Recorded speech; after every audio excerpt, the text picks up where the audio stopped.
안녕하세요, 엽기입니다. 이번 주 수요일은 우리나라 제20대 대통령 선거가 있는 날입니다.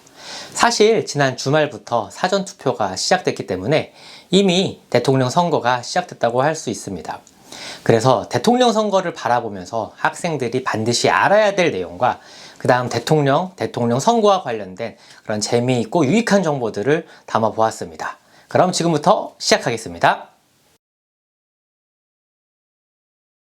먼저 대통령이 어떤 역할을 하는지에 대해 알아보도록 하겠습니다. 헌법에는 대통령을 우리나라의 국가 원수라고 표현하고 있는데요. 이 말이 쉽지가 않습니다. 원수라 하면 우리나라를 통치하는 지배자로서 우리나라의 머리가 되는 사람이라고 이해할 수 있겠는데요. 이러한 입장에서 다른 나라와 외교를 할 때 외국의 정상들과 만나서 우리나라를 대표하여 조약을 체결하기도 하고 새로운 약속을 얻어내기도 합니다. 동시에 대통령은 우리나라 국군의 최고 통수권자로서 우리나라가 위기에 빠졌을 때 국군에게 임무를 주고 나라를 수호하는 최전방에 서서 지휘를 하는 역할을 갖기도 합니다. 조금 더 내용을 깊게 들어가면 국가의 권력을 크게 3개의 기관이 가지고 있는데 국회, 법원, 정부입니다. 국회는 입법기관으로 법을 만드는 일을 하고 법원은 사법기관으로 법에 따라 재판을 하는 역할을 합니다. 그 다음 정부는 법에 따라 국가의 정책을 만들어서 국민의 생활과 밀접한 일을 하는데요. 이 정부기관의 대표자가 바로 대통령입니다. 그래서 대통령은 정부기관의 중요한 인사들을 임명을 하는데 국무총리, 그 다음 각 부장관들, 대법원장, 헌법재판소장 등 우리나라 권력을 가진 높은 사람들을 임명을 하는 아주 중요한 역할을 갖고 있습니다. 이처럼 대통령의 역할이 굉장히 크기 때문에 이 대통령 선거에 더욱더 많은 관심을 사람들이 갖고 있는 것 같습니다. 그러면 대통령 선거는 얼마나 자주 하고 누가 참여할 수 있는 것일까요? 우리나라는 한번 대통령이 당선이 되면 5년의 임기를 갖게 되고 이 임기가 마치면 대통령 선거에 더 이상은 나올 수 없습니다. 또한 18세 이상 국민이라면 누구나 1인 1표씩 행사하여 가장 많은 표를 얻은 후보가 대통령에 당선이 되는 방식을 갖고 있습니다. 이 방식이 아주 오래된 방식은 아닙니다. 한때는 통일주체 국민회의라고 하는 대의원 회의를 통해 체육관에 모여서 2,400여 명이 되는 사람들이 모여서 간접적인 방식으로 대통령을 뽑던 시절도 있었습니다. 이를 통해 당선됐던 사람이 박정희, 전두환 대통령입니다.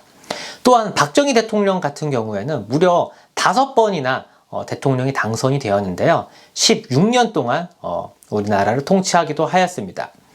이처럼 대통령 선거는 우리나라의 발전을 위해서라기보다 독재자들이 자신의 권력을 유지하기 위한 수단으로 사용되는 경우가 많았는데 지난 87년 6월 항쟁을 통해 우리나라는 다시 헌법을 개정하게 되었고 그 이후에는 지금과 같은 선거 제도가 자리 잡게 되었습니다.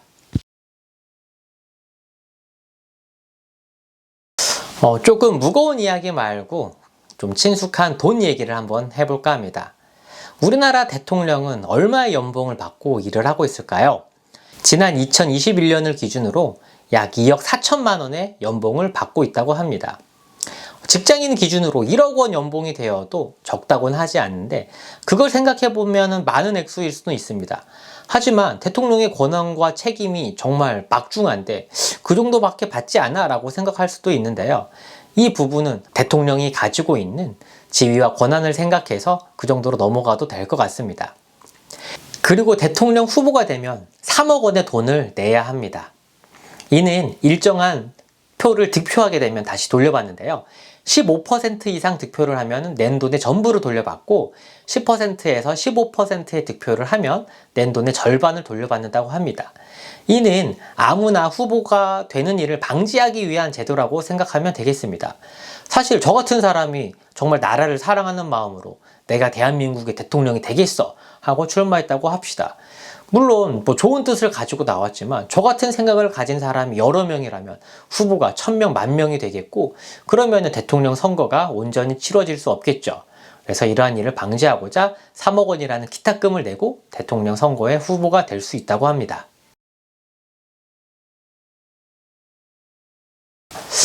선거 관련 뉴스, 정치 뉴스를 보다 보면 여당, 야당 이런 표현이 나오는데 이 표현들에 대해 알아볼 필요가 있습니다. 여당의 여자는 같이 하다, 함께 하다의 의미를 가지고 있고 야당은 문 밖, 들 밖에라는 표현을 가지고 있는데 이처럼 한자말의 뜻에서 여당과 야당의 의미를 알 수 있습니다.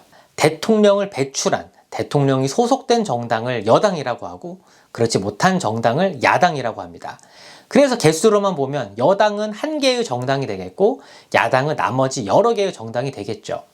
현재의 기준으로는 더불어민주당이 여당이 되겠고 국민의힘, 국민의당, 정의당 이런 당들은 야당의 역할을 가지고 있습니다. 그래서 너는 여당, 우리는 야당 이렇게 딱 정해져 있는 것이 아니라 대통령 선거 결과에 따라 여당이 야당이 되기도 하고 야당이 여당으로 바뀌기도 합니다. 그래서 일반적으로는 여당은 대통령이 하는 정책에 대해서 지지를 하는 편이고 야당은 대통령이 하는 정책이나 말과 행동에 대해 비판하거나 심지어 비난하기도 하는 경우가 많이 있습니다. 그럼 여당과 야당 중 누가 더 셀까요? 사실 이건 시시때때로 많이 달라지기도 합니다.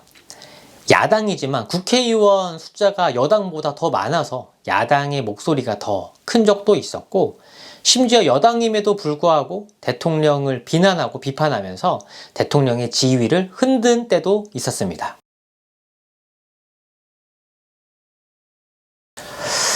이처럼 대통령 선거는 한 인물만을 보고 뽑는다기보다 그 후보가 속한 정당을 보고 뽑는 것이기도 합니다.